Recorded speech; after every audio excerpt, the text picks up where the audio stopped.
করে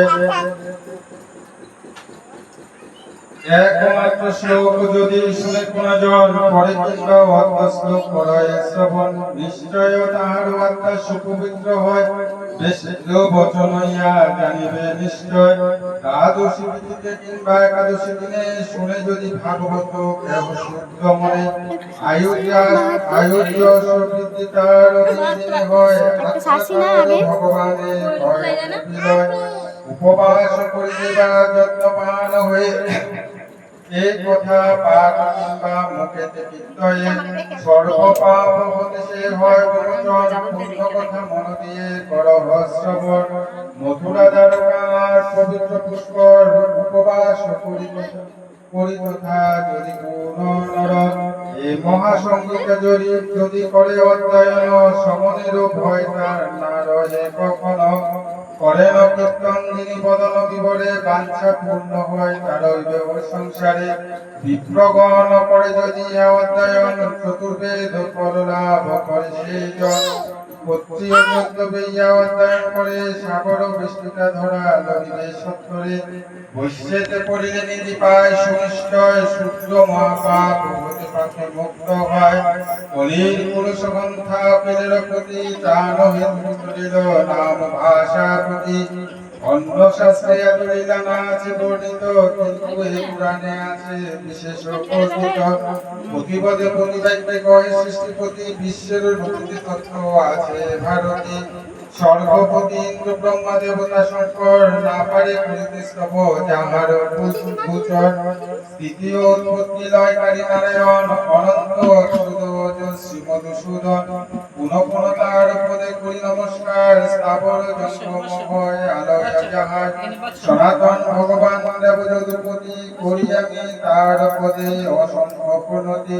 প্রকাশিত ভগবান লীলা মনোহর তাহাতে নিমগ্ন রবে যাহার অন্তর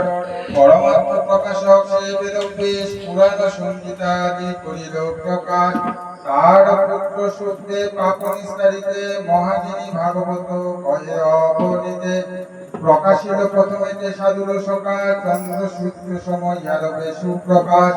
অনন্ত হরির নাম অনাদি লীলা পাপী উদ্ধারিতে বেশ রচনা করিলা ধরা মাঝে ভাগবত অমৃত পাঠার যে পাঠ নাই করে জীবন বাসার যতদিন নাই করে করি সমাদর অথবা ভাগবতে করে অনাদর বুঝে বললাম শুনে যেতেছিল ভাগবতের কথা কানে নিয়ে অনেকানে এগুলো শুনে কি তাদের কি হয় যতদিন নাই করে করি সমাদর অথবা ভাগবতে করে অনাদর অনাদর করবো না জীবনে মহাদুর্গ নিরন্তর পাবে বেদের বচন যা অন্য না হবে জীবনে নিরন্তর যতদিন তুমি জীবিত থাকবে ততদিন কি হবে দুঃখ পাবা বেদের বচন করছে ইহা ছাড়া অন্যথা না হবে ভাগবত রসামৃতে পরিতৃপ্ত যারা অন্য রসের সাথে তৃপ্ত নাহি হয় তারা সর্ব বেদান্তের হয় ভাগবত সার পরম পবিত্র হয় ইহা দেবতার কলির পাপেতে মুড়া আছে চলাচল ভাগবতে নিজে করো সূত্র কোলে বড় এসো সবে শুদ্ধ হইল বিপরীতান প্রীতি ভক্তি চোখে হিরি হরির বয়ান সুতের শুনিয়া বাণী যত ঋষিগণ ভাগবত কথা শুনিয়া আনন্দিত হয়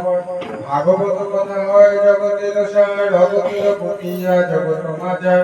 শ্রবণে পঠনে পাঠ্য পরিত্রাণ পায় মহাপাপী দুরাচারী বই পড়তে যায় ভাগবত গ্রন্থ যার থাকে গৃহেতে ধন জন বৃদ্ধি হয় তাহার বংশেতে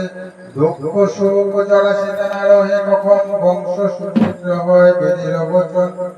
অচলা হইয়া লক্ষ্মী তার গৃহে রয় কোনো মতে নাই সে তার হয় শত্রু ভয় ঋষিরা পুরাণ শেষে করিয়া শ্রবণ হরি হরি হরি সবে কহিল উচ্চারণ অবশেষ ভাগবত সমাপ্ত হইল উচ্চেশ্বরে সবে মিলি হরি হরি বল হরি মিলে নাই গতি ভব সংসারে তাই বলি হরি নাম করো উচ্চেশ্বরে সদা বাবা হরিপদ নাম করসার হরি নাম বিনা ভবে গতি আর নাই লৌকিক রচনায় এবে কইল সমাপন দ্বাদশ স্কন্ধেতে হরি লীলা বিবরণ রচিলাম ভাবি গুরু হরির চরণ একমাত্র এক মনে সরস্বতা দেবনারায়ণ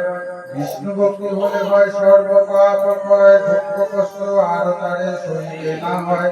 বিষ্ণু ভক্তি সমভক্তি আর কিছু নাই বিষ্ণুতে হইলে ভক্তি সর্বফল পায়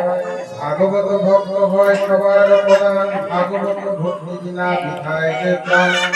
ভক্তের প্রাণ হরি ভক্তের অধীন ভক্তের এদিকে হরি